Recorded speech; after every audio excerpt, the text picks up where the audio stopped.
네, 오늘 함께 나누실 하나님 말씀은 미가서 7장 말씀입니다. 미가 7장 1절에서 20절까지 말씀. 제가 가진 성경으로 구약성서 1296페이지에 있습니다. 구약성서 1296페이지 미가 7장 1절에서 20절까지 말씀입니다.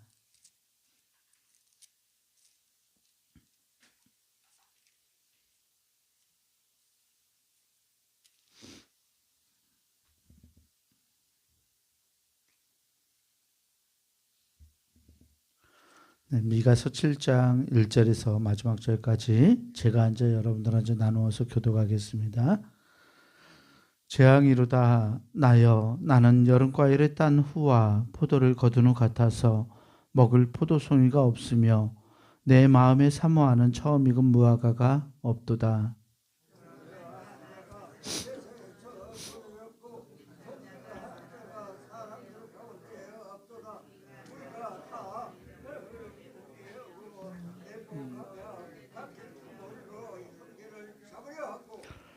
두 손으로 악을 부지런히 행하는도다. 그 지도자와 재판관은 뇌물을 구하며 권세자는 자기의 마음의 욕심을 말하며 그들이 서로 결합하니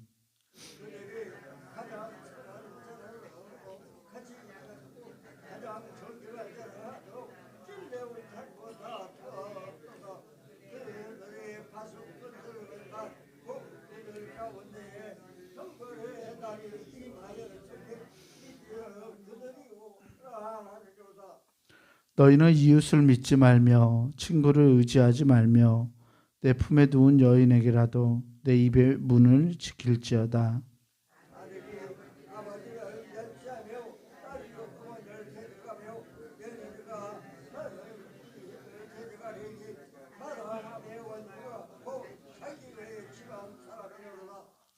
오직 나는 여호와를 우러러보며 나를 구원하시는 하나님을 바라보라니 나의 하나님이 나에게 귀를 기울이시리로다.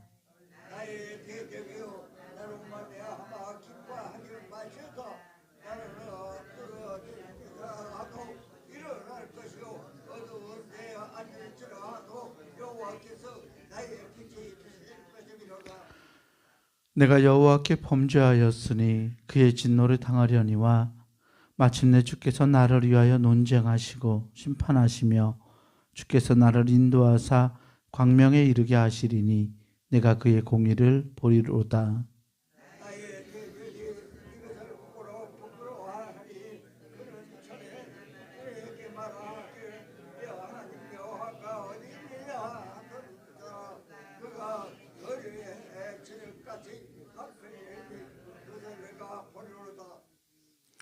내 성벽을 건축하는 날 곧 그날에는 지경이 넓혀질 것이라.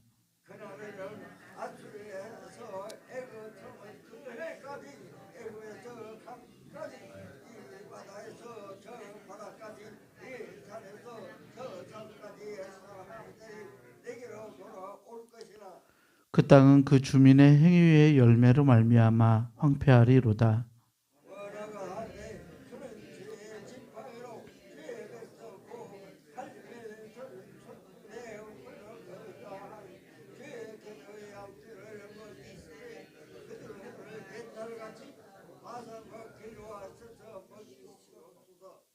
이르시되 내가 애굽 땅에서 나오던 날과 같이 내가 그들에게 이적을 보이리라 하셨느니라.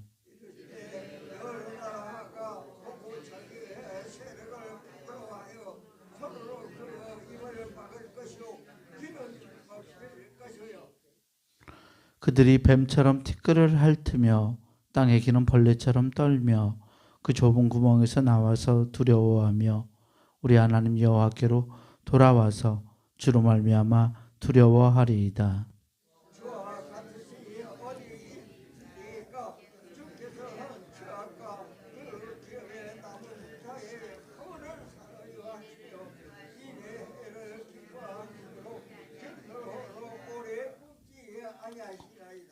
다시 우리를 불쌍히 여기셔서 우리의 죄악을 발로 밟으시고 우리의 모든 죄를 깊은 바다에 던지시리이다.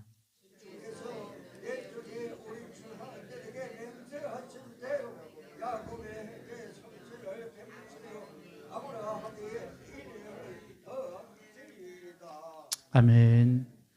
주님이 주신 은혜와 평강이 오늘 함께 모이는 우리 모두에게 함께하기를 주의 이름으로 축원합니다. 오늘 미가서 마지막 장 말씀을 보았어요. 네, 미가서 마지막 장은 이스라엘의 죄악을 폭로하는 것에서부터 시작해서 하나님의 용서를 바라는 것으로 이 예언서의 말씀을 마치고 있습니다.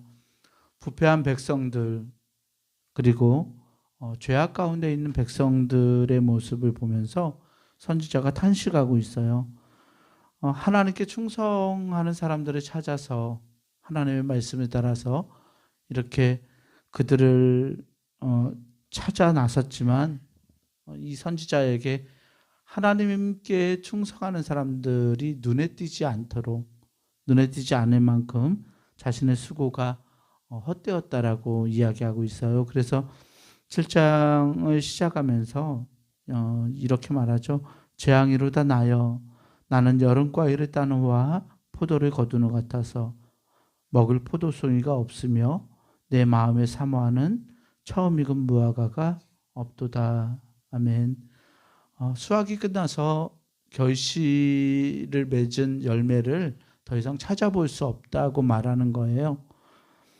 그런데 흥미로운 것은 그것이 이제 딸 과일이 없어서 추수할 과일이 없어서 이미 다 거두어서 즉 하나님이 보시기에 하나님이 기뻐하실 만한 사람들이 없다라는 말인데 그것이 자기에게 재앙이라고 이야기하고 있잖아요.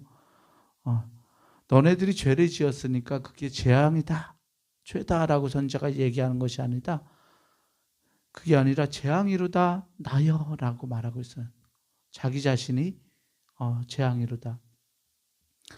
선지자가 죄악 가운데 있는 이스라엘 백성들을 폭로하면서 그 현실이 죄악 가운데 살아가는 현실 그리고 하나님을 닮은 사람들이 없는 현실 사람들이 각기 죄를 범하고 있는 이 현실이 선지자 자신에게도 재앙이라고 그렇게 말하고 있어요. 계속해서 경건한 자가 세상에서 끊어졌다고 정직한 자가 사람들 가운데 없다고 무리가 다 피를 흘리려고 매복하면서 각기 그물로 형제를 잡는다고 고발합니다. 두 손으로 악을 부지런히 행한다고 지도자들과 재판관들은 뇌물을 구하고 사회에서 권세가 있는 사람들은 자기 마음의 욕심을 말해서 이 두 사람들 그러니까 권력층들이 서로 결탁하고 있다라고 말합니다. 그 정도가 어느 정도냐면 4절에 보니까 가장 선한 자라도 가시 같고 가장 정직한 자라도 찔레 울타리보다 가시 울타리보다 더하다라고 말하고 있어요.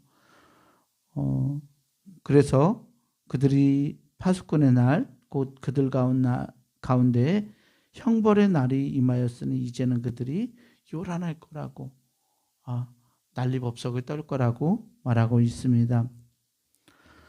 사회에 대한 시선을 5절과 6절에서는 가정으로 돌려요.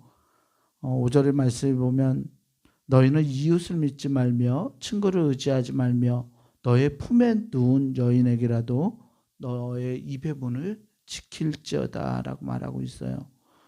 그리고 6절에는 아들이 아버지를 멸시하고 딸이 어머니를 대적하고 며느리가 시어머니를 대적하리니 사람의 원수가 곧 자기의 집안 사람이리로다 라고 선포하고 있습니다. 예수님이 이 미가서 말씀을 가지고서 그런 말씀을 미가서 말씀을 인용해서 하셨죠.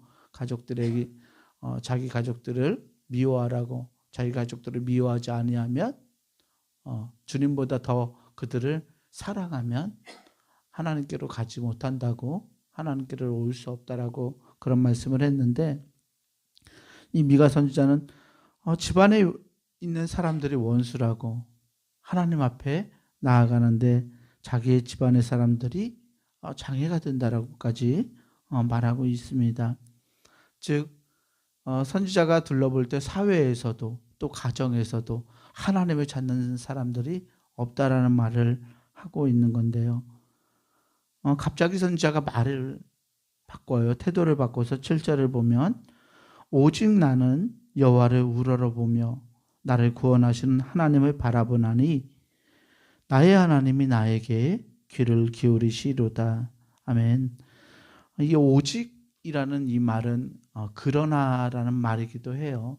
그러나 나는 사회에서 하나님을 찾아볼 수 없고 하나님을 섬기는 사람들을 볼 수 없지만 또 가정에서도 서로가 집안의 원수가 되지만 그러나 나는 여호와를 우러러보겠다고 구원하시는 하나님을 바라본다고 하나님께서 나에게 귀를 기울여 주시기를 바라면서 하나님이 나에게 응답해 주실 거라고 확신하고 있습니다. 그렇게 이 선지자가 하나님의 응답을 확신할 수 있는 그 근거는 어디에 있었을까요? 하나님이 하셨던 하나님이 그리고 보이셨던 이스라엘을 사랑하셨던 그 역사를 기억하고 하나님을 기억했기 때문입니다. 우리는 세상에 살아가면서 하나님이 나를 구원하신다는 사실을 너무나 자주 망각하고 살아가요.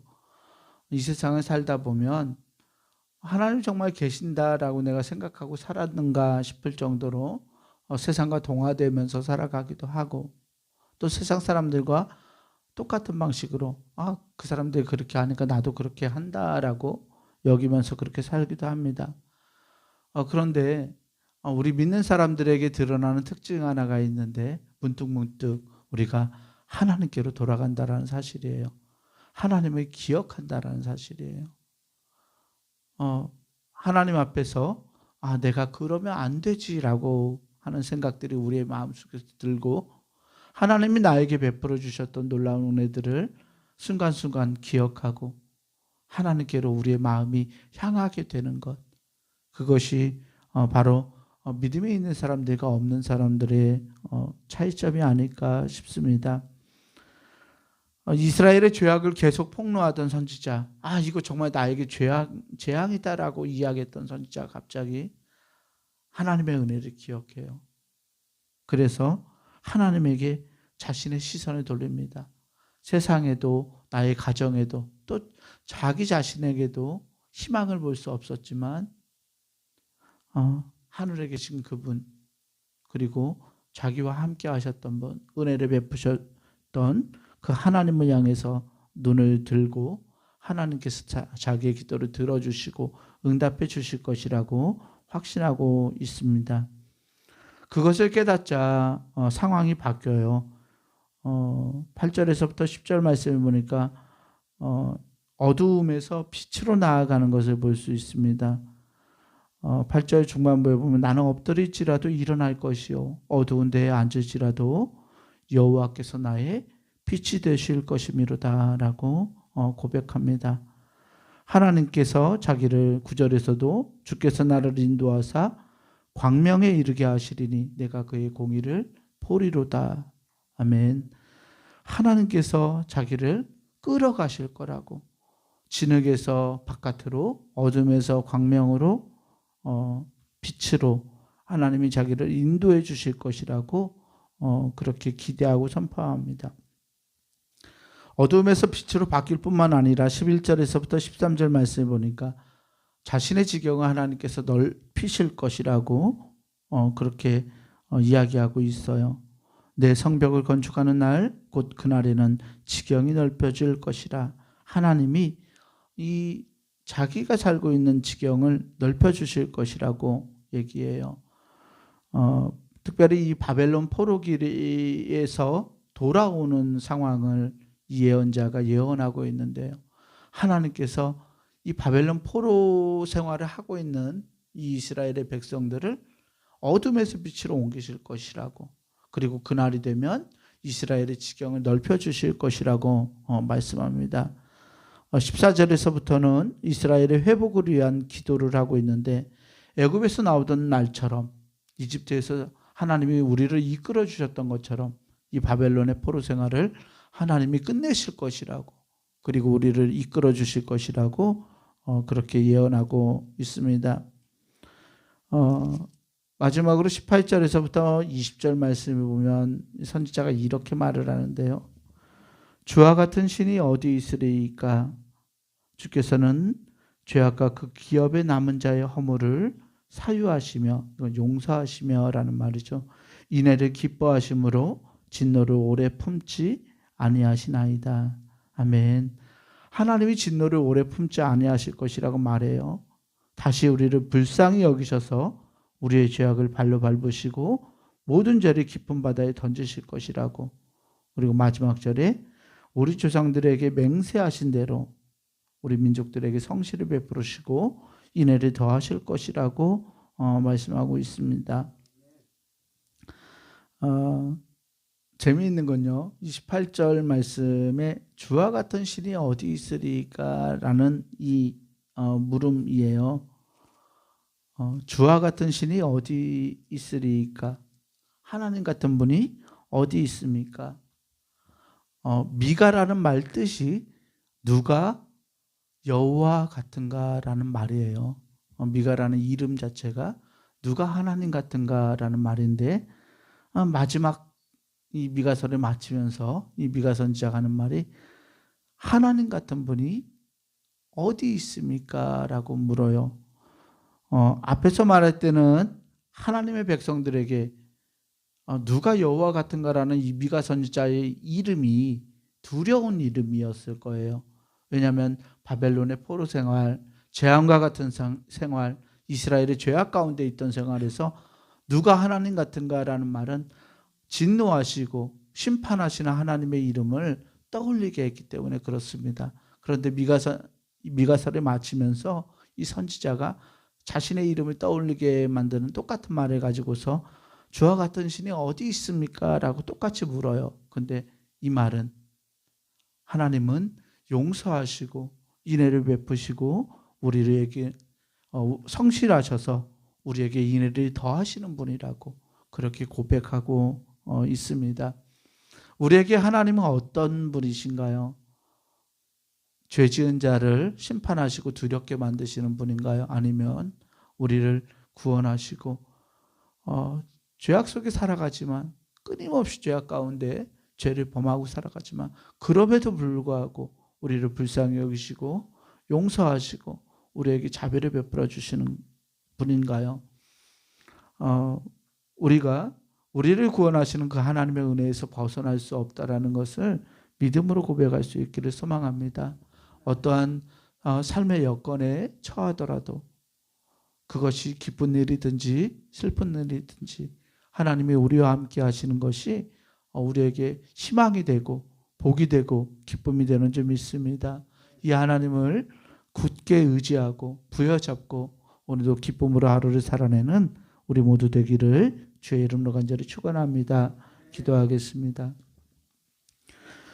사랑과 은혜의 하나님 감사합니다. 하나님, 죄악 가운데 살아가고 여전히 죄로 점철되어 있는 삶을 살아가고 있는 우리들이지만 하나님, 우리가 하나님에게서 희망을 볼 수 있는 줄 믿습니다.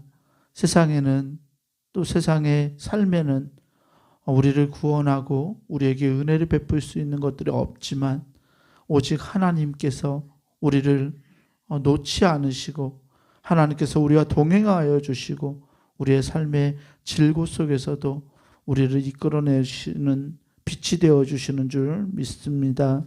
하나님, 그 하나님과 함께 기쁨으로 하루를 살아낼 수 있는 우리 되기를 소망합니다.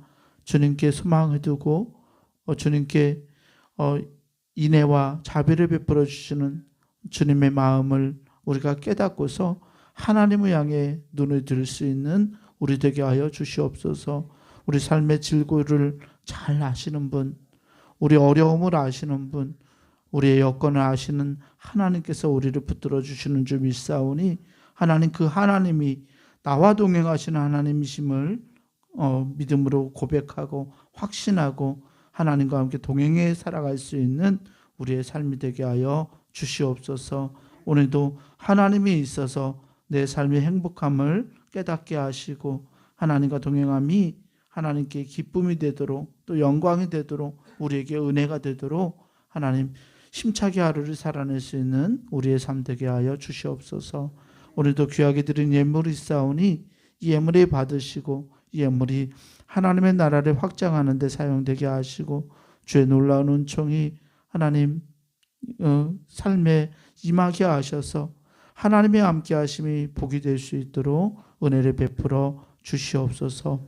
감사드리오며 우리 구주 예수 그리스도 이름으로 축복하며 기도합니다. 아멘. 하늘에 계신 우리 아버지여, 이름이 거룩히 여김을 받으시오며 나라가 임하시오며 뜻이 하늘에서 이루어진 것 같이 땅에서도 이루어지이다. 오늘 우리에게 일용할 양식을 주시옵고 우리가 우리에게 죄 지은 자를 사하여 준 것 같이 우리 죄를 사하여 주시옵고 우리를 시험에 들게 하지 마시옵고 다만 악에서 구하시옵소서. 나라와 권세와 영광이 아버지께 영원히 있사옵나이다. 아멘.